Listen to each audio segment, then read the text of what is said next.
현재 우리 실정법상 간첩죄 행위 격지는 방금 말씀드린 바와 같이 비공지성, 실질 보호 가치에서 엄격하게 요구되는 국가기밀에 해당되어야 됩니다. 그리고 행위 유형은 이러한 엄격한 국가기밀을 탐지 수집하거나 누설하는 것에 한정되어 있습니다.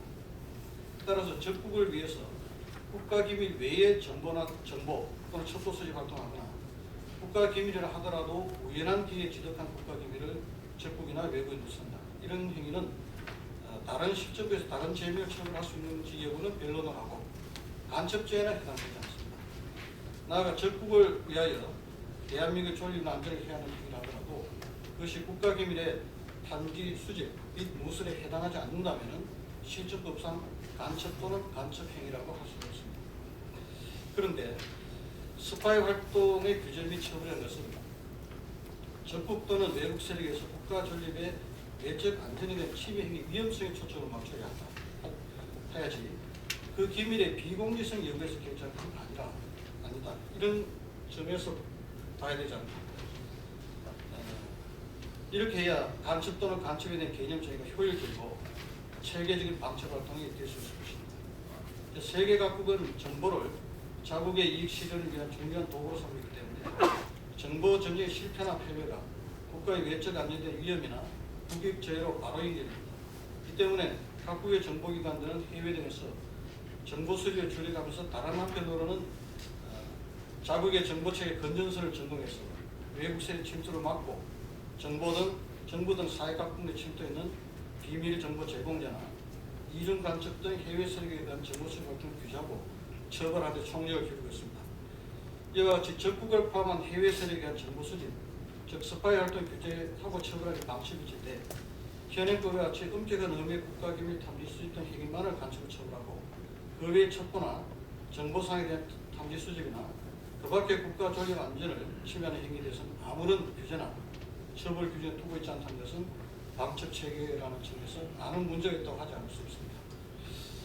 그래서 적국 또는 외국을 위하여 활동한 자 행위가 대한민국의 존립과 안전에 위험을 초래하고 있는 이상 그 배반적 경향에 주목해서 모두 간첩 또는 간첩을 포괄적으로 관념하고 그 포괄적인 간첩 행위 등을 가벌적인 기밀의 범위와 행위 단계별로 구분해서 법정형을 달리하는 처벌 규정 두는 방법으로 체계화해야 할 것으로 생각됩니다.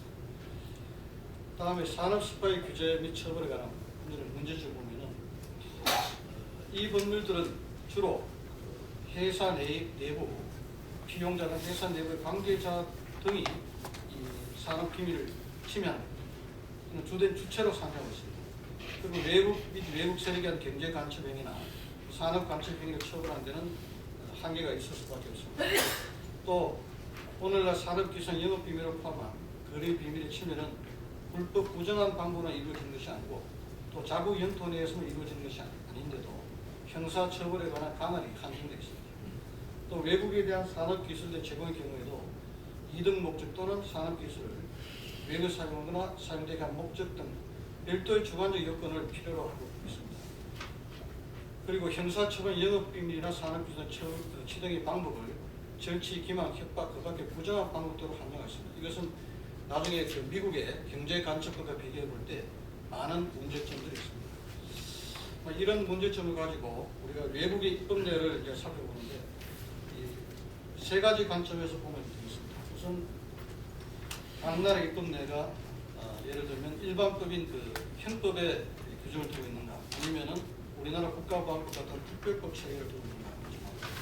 두 번째는 간첩 행위를 처벌함에 있어서 적국에 우리처럼 한정하고 있는가 아니면 적국 외에 우방국 등이 외국도 포함하고 있는가. 세 번째는 국가기밀의 개념을 형식적인 기밀 개념으로 보고 있는가 실질적 개념으로 보고 있는가 이런 점입니다.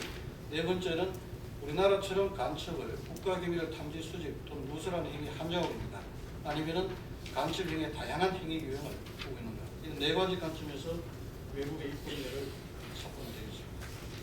첫째 미국을 보면은 미국 같은 경우에는 시간이 없어서 넘어가겠습니다만 일단 형법에 두고 있지만 연방간첩법, 그다음에 선동금지법, 외국인 등록법, 광고법 등에서 특별법을 두고 있는 그런 체제를 두고 있습니다. 그리고 제37장에 보면은 간첩과 검열이라는 그런 제하에 여러 가지 행위를 처벌할 규정을 두고 있습니다.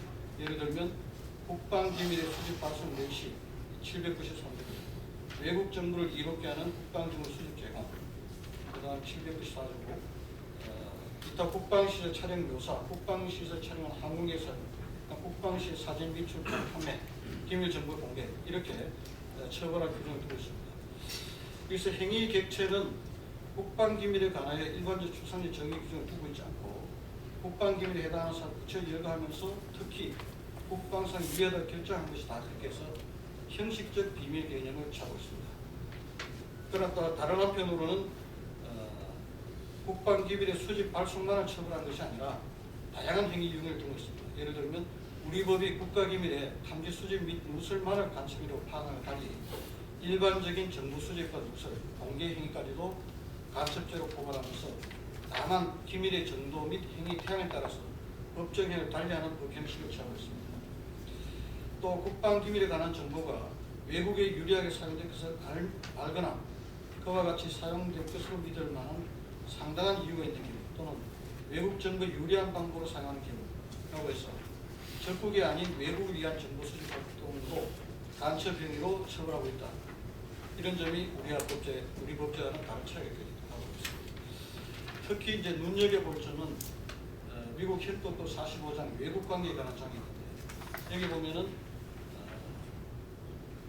외국 정부의 대리인으로 활동하기 위해 반드시 법무부 장관에게 사전에 통보하도록 되어 있고 통보하지 않으면 처벌되도록 되어 있습니다. 이거는 외국 정부의 대리인으로 활동하는 자가 결국 방첩활동자를 방첩활동 대상자로 관리하는 것으로 보입니다. 그 외에 뭐 공용 외교 암호 취급하는 자의 어떤 외국에 대한 어떤 비밀요소라든지 또는 그 합중국 시민으로서 미국 시민으로서 외국 정부와 사통하는 행위. 사통이라는 것은 이제 미국의 어떤 국내적인 어떤 정책 이런 것을 좌절시키는 목적으로 외국 정부나 외국 정부의 공무원 또는 대리인과 직접 또는 간접으로 연락 접촉 이런 행위를 이런 행위도 처벌할 규정을 두고 있다는 것입니다. 그다음 또 전쟁과 국방의 편 23년 국내 안전 여기 보면은 미국 정부가 주식을 정부 또는 과반수에서 소유한 법인 우리 같은 공기업을 말하는 것입니다. 여기에 근무자가 외국 정부와 첩자하고 같이 접촉하는 경우도 처벌하는 규정을 별도로 두고 있다. 이런 점에 주목할 필요가 있습니다. 그 다음에 이 경제간첩법이나 산업 방첩활동 관련해서 미국의 경제간첩법은 외국 정부 등 해외 세력을 위한